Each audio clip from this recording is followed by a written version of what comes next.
Halo, selamat datang kembali di channel YouTube Pengabdi Voli. Apa kabarnya teman-teman semua, para penggemar voli Indonesia, para penggemar timnas Indonesia, dan juga para penggemar klub voli ataupun tim voli yang akan bertanding atau berlaga di Proliga 2025 nanti. Oke, hari ini kita akan membahas tentang kritikan tajam, kritikan yang sangat membangun, sangat konstruktif yang diberikan oleh mantan Presiden Susilo Bambang Yudhoyono atau SBY kepada PBVSI menjelang Proliga 2025 yang menurut rencana akan dimulai pada tanggal 3 Januari mendatang. Pak SBY kemarin sudah menuliskan kalimat yang sangat panjang mengenai situasi dunia voli yang ada di Indonesia pada saat ini, khususnya mengenai Proliga yang akan segera dimulai. Pak SBY itu mengakui bahwa dirinya itu sudah bergelut atau sangat aktif di dunia voli dalam 5 tahun terakhir, dan itu sudah terbukti dari Jakarta Lavani yang dimiliki oleh Pak SBY. Jakarta Lavani sendiri merupakan salah satu tim yang sangat kuat, sangat konsisten, dan sudah 2 kali menjadi juara Proliga. Di dalam tulisannya Pak SBY itu juga mengakui bahwa saat ini voli di Indonesia itu berkembang cukup signifikan, dan juga ranking timnas Indonesia tidak hanya di ASEAN tapi juga di kawasan Asia itu juga mengalami perkembangan atau kenaikan yang cukup signifikan. Selain itu juga Pak SBY itu mengakui bahwa ada banyak pemain voli junior yang terus bermunculan, dan itu tentu saja sangat bagus untuk dunia voli Indonesia, karena voli Indonesia tidak akan kehabisan bibit untuk memperkuat timnas Indonesia suatu hari nanti. Selain itu juga Pak SBY mengakui bahwa animo ataupun antusiasme masyarakat Indonesia atau para volimania terhadap voli Indonesia itu juga semakin bagus dari hari ke hari, dan itu sudah terbukti dari banyak pertandingan voli yang mana pertandingannya itu selalu penuh ditonton oleh para volimania. Tidak hanya itu, juga Pak SBY itu mengakui bahwa para penggemar voli Indonesia itu merasa senang karena Live Voli Divisi Utama pada tahun mendatang itu jumlah pesertanya akan ditambah dari 8 menjadi 12 mulai tahun 2025 nanti. Menurut Pak SBY, keputusan PBVSI itu sangat bagus karena para atlet itu akan memiliki kesempatan yang lebih besar untuk bertanding atau berlaga di Live Voli Divisi Utama musim 2025 nanti. Meskipun demikian, Pak SBY itu juga memiliki kesedihan yang sangat besar di Proliga 2025. Karena apa? Karena sektor putra itu hanya akan memanggungkan pertandingan yang diikuti oleh 5 tim saja. Seperti yang kita ketahui bahwa ada beberapa tim yang akhirnya memutuskan untuk tidak ikut serta di Proliga 2025, yaitu Jakarta Pertamina, kemudian juga ada Supen Badak, dan juga satu lagi adalah tim Jakarta Steam-Bin yang musim lalu itu diperkuat oleh Rifanur Mulki, kemudian Doni Haryono, dan juga oleh Dimas Saputra dan lain-lainnya. Nah, menurut Pak SBY, kalau tidak ada Garuda Jaya yang dibentuk oleh PBVSI, tentu saja Proliga 2025 di sektor putra itu hanya akan diikuti oleh 4 tim saja.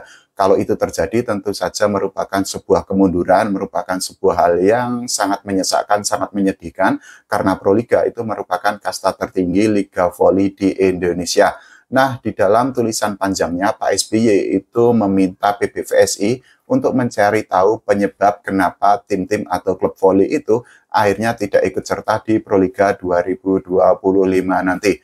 Menurut Pak SBY, ada beberapa dugaan penyebab yang membuat klub-klub voli akhirnya tidak ikut serta di Proliga musim 2025 nanti. Salah satunya kemungkinan besar itu adalah dari segi pembiayaan. Nah, Pak SBY itu meminta PBVSI untuk mengevaluasi apakah biaya yang dikeluarkan oleh setiap klub atau setiap tim untuk menjadi kontestan Proliga itu terlalu besar, karena menurut Pak SBY kalau pembiayaannya sangat besar, tentu akan membuat klub-klub itu merasa sangat kesulitan.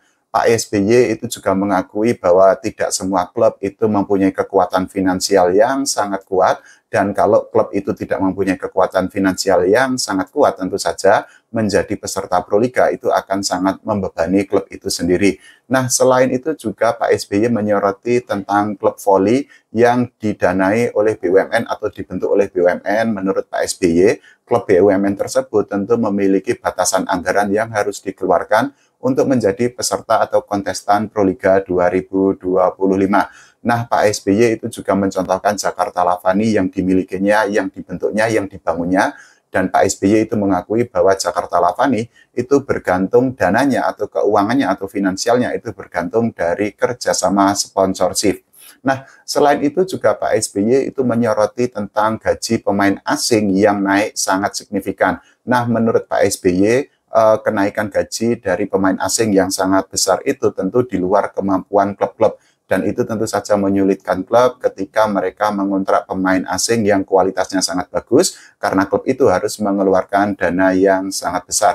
Pak SBY itu juga memberikan saran, memberikan nasihat, memberikan masukan yang sangat luar biasa, sangat bagus, dan ini sangat berguna. Salah satunya adalah penerapan salary cap atau batasan gaji untuk pemain asing. Nah, menurut Pak SBY, saat ini memang gaji pemain asing itu memang sangat tinggi, dan hal itu atau kondisi itu memang tidak sehat, khususnya kalau dibandingkan dengan para pemain lokal karena jaraknya atau gapnya atau ketimpangannya itu memang sangat besar. Nah, menurut Pak SBY, hal itu bisa menimbulkan kesenjangan antara pemain asing dan juga pemain lokal yang bertanding di Proliga 2025 nanti. Selain itu juga Pak SBY menilai bahwa kesenjangan atau ketimpangan gaji antara pemain lokal dengan pemain asing itu bisa menyebabkan pemain lokal itu demotivasi atau kehilangan motivasi ketika membela klubnya di Proliga 2025 nanti. Nah, menurut Pak SBY, salary cap itu bisa menjadi salah satu solusi bagi semua klub yang bertanding di Proliga 2025, dan menurut beliau, salary cap itu hal yang lazim atau hal yang jamak atau hal yang familiar diterapkan di negara lain. Selain itu juga Pak SBY itu mengimbau atau meminta PBVSI untuk melakukan pengawasan mengenai kepatuhan klub untuk menghormati kontrak. Tidak hanya itu, juga Pak SBY itu meminta PBVSI untuk memantau klub agar klub itu tidak memaksakan diri. Nah, selain itu juga Pak SBY itu juga menyoroti tentang ketentuan penggantian pemain asing dan lokal, dan menurut Pak SBY, PBVSI harus memberikan penjelasan mengenai keputusan atau kebijakan yang sudah diambil itu.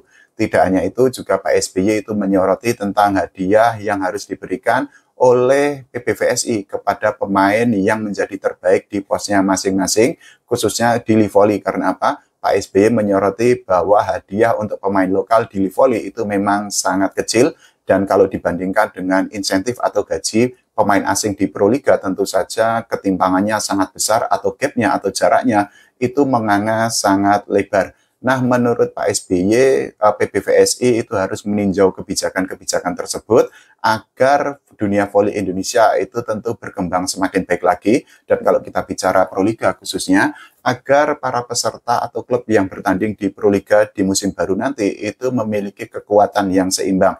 Syukur-syukur tentu saja agar jumlah klub yang bertanding di Proliga atau menjadi peserta di Proliga itu juga akan terus bertambah, dan kalau klubnya itu semakin banyak tentu saja persaingan juga akan semakin ketat, dan itu tidak hanya berguna untuk para pemain tapi juga akan memberikan suguhan tontonan yang sangat baik, yang sangat kompetitif, sangat seru bagi para penggemar voli Indonesia atau para voli mania yang menyaksikan pertandingan demi pertandingan di Proliga. Nah, kalau menurut teman-teman semua, bagaimana tentang saran atau masukan atau kritikan yang diberikan oleh Pak SBY kepada PBVSI? Silahkan tulis di kolom komentar. Kita doakan agar PBVSI berbenah, agar ada evaluasi mendalam, ada evaluasi total, sehingga voli Indonesia itu berkembang sangat signifikan. Tidak lupa kita berdoa agar Timnas Indonesia mendapatkan prestasi tidak hanya di level Asia Tenggara, tapi juga di level Asia dan juga di level dunia. Oke, terima kasih. Sampai jumpa.